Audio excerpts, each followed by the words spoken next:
ചായ. മഞ്ചാടിക്ക് വേണ്ടി ഈ അച്ഛൻ ചെയ്യാവുന്നതൊക്കെ ചെയ്തില്ലേ? അവള് മനസ്സ് മാറി തിരിച്ചു വരുന്നത് വരെ നമുക്ക് കാത്തിരിക്കാനേ പറ്റൂ. അവൾ ഇങ്ങോട്ടേക്ക് തിരിച്ചു വരുമെന്നുള്ള പ്രതീക്ഷയൊന്നും എനിക്കില്ല അമ്പിളി. എന്റെ മോളെ എനിക്ക് സന്തോഷത്തോടെ കാണണമെന്നുണ്ടെങ്കിൽ അവൻ തിരിച്ചു വരണം. ജീവൻ, അവളുടെ പ്രതീക്ഷ അവൻ തിരിച്ചു വരുമെന്ന് തന്നെ. ആ ഒരു വിശ്വാസത്തിലാണ് ഞാനും ഇരിക്കുന്നത്. ഞാൻ പറഞ്ഞു വന്നതേ, എല്ലാവരുടെയും കാര്യങ്ങൾക്ക് അച്ഛൻ ഓടിച്ചെന്ന് പറ്റാവുന്നതൊക്കെ ചെയ്തു. എന്റെയും രഘുവേട്ടന്റെ കാര്യത്തിൽ മാത്രമാ അച്ഛൻ ഓരോരോ തടസ്സങ്ങള്. അച്ഛൻ മനസ്സുകൊണ്ട് ചെയ്യാന്ന് വിചാരിച്ചാൽ പോലും ഓരോരോ കാരണങ്ങളാൽ അതങ്ങ് മുടങ്ങിപ്പോവും. മുത്തശ്ശിയും കുഞ്ഞമ്മയും തിരിച്ചു പോകുന്നതിന് മുമ്പ് അവര് പോയിന്ന് കാണണോ അച്ഛാ? ശരിയാ, ദേവികമ്മയ്ക്ക് സുഖമില്ലെന്നറിഞ്ഞിട്ടും ഒന്ന് പോയി കാണാൻ പറ്റിയിട്ടില്ല. മഞ്ചാടിയുടെ കാര്യങ്ങളൊക്കെ അവർ അറിഞ്ഞല്ലോ. സിംഗപ്പൂരിലേക്ക് മഞ്ചാടി ഇനി വരില്ലെന്ന് അമ്മാവൻ അവരെ നേരിട്ട് അറിയിക്കണ്ടേ? ആ വേണം. അവളെ അങ്ങോട്ട് കൊണ്ടുപോയി രക്ഷപ്പെടുത്തണമെന്ന് ഞാൻ തന്നെയാണല്ലോ അവരോടന്ന് പറഞ്ഞത്. നമുക്കെന്നാ ഇന്ന് തന്നെ അങ്ങോട്ട് പോയാലൊരുക്കൂ. പോവാം അമ്മാവ. ഇന്ന് അവരോടെ കാണുമെന്ന് ഞാനൊന്ന് വിളിച്ചോക്കട്ടെ. വിളിക്കാൻ വരട്ടെ രഘുവേട്ടാ. നിങ്ങൾ എന്തൊക്കെ കാര്യത്തിനാണ് തറവാട്ടി പോകുന്നതെന്ന് ആദ്യം ഒരു തീരുമാനം എടുക്കണം. ഞാൻ കുറെ കാലമായി ഇവിടെ കിടന്ന് വായിട്ട് അലയ്ക്കാൻ തുടങ്ങിയിട്ട്. ഇന്നെങ്കിലും അച്ഛൻ തറവാട്ടി പോയി ഷെയറിന്റെ കാര്യം സംസാരിക്കുമെന്നോ എനിക്കറിയണം.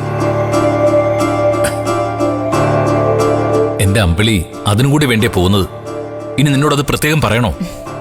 പറയണോ അച്ഛാ?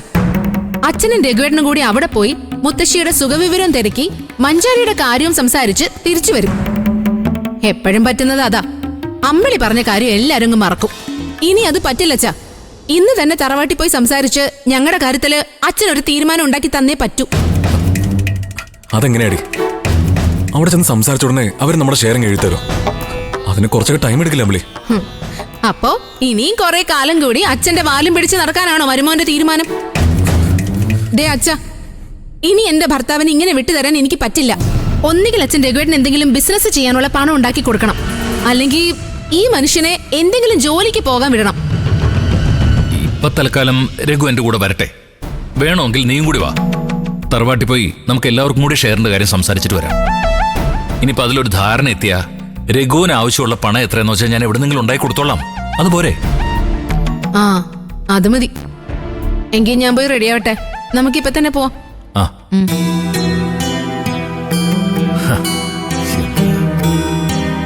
രഘു, അവളുടെ ആവശ്യങ്ങൾക്ക് മുമ്പിൽ ഇനിയും മുഖം തിരിക്കാൻ പറ്റില്ല. നീ പാർവതി വിളിച്ചിട്ട് നമ്മളെല്ലാവരും അങ്ങോട്ട് വരുന്നുണ്ടെന്നൊന്ന് പറഞ്ഞേക്കാം. ശരി അമ്മ, ഇപ്പൊ തന്നെ വിളിച്ചോളൂ.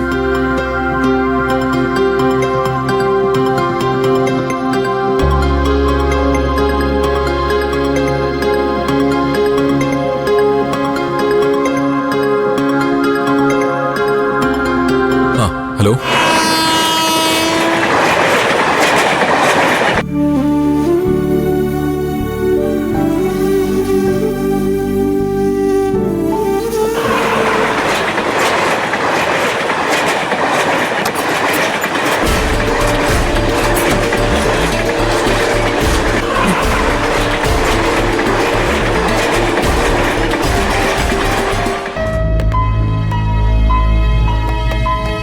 ചായ കൊടുത്തിട്ട് മെഡിസിൻ കൊടുത്താൽ മതി. ഓ ശരി.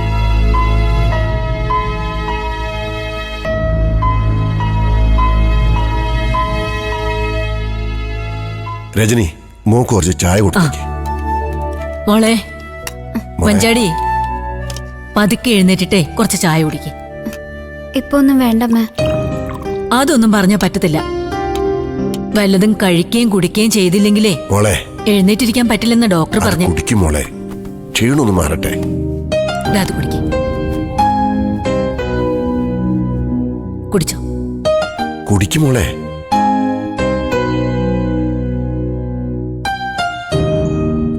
അനുപമയോ? മോളെ, നിന്റെ ചേച്ചി. ചേച്ചി,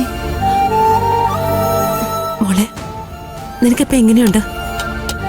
കുറവുണ്ട് ചേച്ചി. ഇന്ദ്രേട്ടൻ രാവിലെ വന്ന് പറഞ്ഞപ്പോഴാണ് ഞാൻ അറിഞ്ഞത്. രാത്രിയിൽ പനിച്ചു വിറച്ച് പിച്ചുമ്പയും പറയുമായിരുന്നു. ഞങ്ങളങ്ങ് പേടിച്ചു പോയി. വീടിന് തൊട്ടു മുമ്പിൽ വണ്ടി വരില്ല, റോഡിലോട്ട് അല്പം നടക്കണം, നല്ല മഴയുണ്ടായിരുന്നു. അതാ ഇന്ദ്രനെ വിളിക്കാന്ന് വെച്ചത്. അതിനെന്താ, എന്തെങ്കിലും ആവശ്യമുണ്ടെങ്കിൽ എന്നെയും വിളിക്കാം. അച്ഛൻ പോകുമ്പോ എന്നോട് പ്രത്യേകം പറഞ്ഞതാ മഞ്ചാടി മോൾക്ക് എന്താവശ്യം ഉണ്ടെങ്കിലും നീ ഉണ്ടാവണമെന്ന്.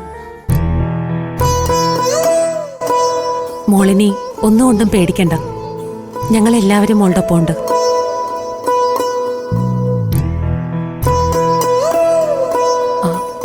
ഡോക്ടർ എന്തെങ്കിലും പറഞ്ഞോ അങ്കിൾ? പേടിക്കാനൊന്നുമില്ല, ഡിപ്രഷന്റെ ആണെന്നാ പറഞ്ഞത്. ഇപ്പൊ പനി കുറവുണ്ട്. കുറച്ച് കഴിയുമ്പോ ഡോക്ടർ റൗണ്ട്സിന് വരും. മനസ്സിന് ധൈര്യം ഉണ്ടാവണം മോളെ. ഇതൊന്നും നമ്മൾ പ്രതീക്ഷിച്ചതല്ലല്ലോ. എന്തും നേരിടാനുള്ള ശക്തി നീ സ്വയം ആർജിക്കണം. എനിക്ക് പ്രതീക്ഷയുണ്ട് ചേച്ചി. ജീവൻ തിരിച്ചു വരുമെന്ന് എനിക്ക് നല്ല പ്രതീക്ഷയുണ്ട്. മോളുടെ ആഗ്രഹം പോലെ തന്നെ അവൻ തിരിച്ചു വരട്ടെ. ഞങ്ങൾ എല്ലാവരും അതിനു വേണ്ടി തന്നെയാ പ്രാർത്ഥിക്കുന്നത്. സുശീലന്റെ കണ്ണു തുറന്നോ ചേച്ചി? അതേക്കുറിച്ച് ഇന്ദ്രൻ എന്തെങ്കിലും പറഞ്ഞോ? ഇല്ല മോളെ, അവരതേ അവസ്ഥയിൽ തന്നെ എപ്പോഴും.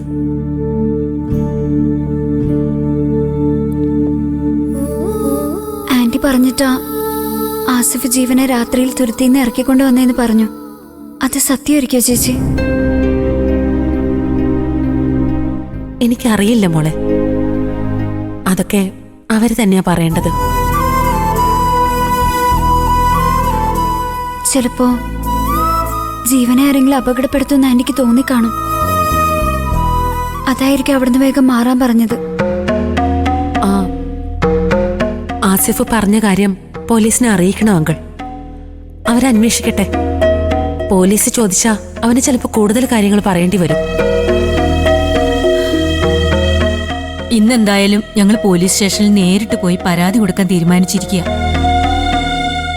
ഞങ്ങളുടെ മോൻ എന്താ സംഭവിച്ചതെന്ന് ഞങ്ങൾക്കറിയണം. നീ അധികം സംസാരിക്കേണ്ട രജനി, കുറച്ചേരം അവിടെ ഇരിക്കേ. ഇവക്ക് ശ്വാസമുട്ടലിന്റെ അസുഖമുള്ളതാ, കൂടുതൽ സ്ട്രെയിൻ ചെയ്യാൻ പാടില്ല. ആ, ആന്റി ഇനി വീട്ടിൽ പോയി റെസ്റ്റ് എടുക്കട്ടെ അങ്കിൾ. മോളുടെ അടുത്ത് ഞാനുണ്ടല്ലോ. ഡോക്ടറോട് ചോദിച്ചിട്ട് ഞാനും നിങ്ങളുടെ കൂടെ വരാം. നമുക്ക് സ്റ്റേഷനിൽ പോയി പരാതി കൊടുത്തിട്ട് വീട്ടിലേക്ക് പോവാം. ആ, ആദ്യം ഡോക്ടർ വന്ന് മോളെ പരിശോധിക്കട്ടെ, എന്നിട്ട് നമുക്ക് തീരുമാനിക്കാം. ഇപ്പൊ നീ ഒന്ന് വിശ്രമിക്ക്. നിനക്ക് ചായ വേണം? വേണ്ട, കുറച്ചേരം കിടന്നാ മതി. ഇന്ന് കിടന്നു.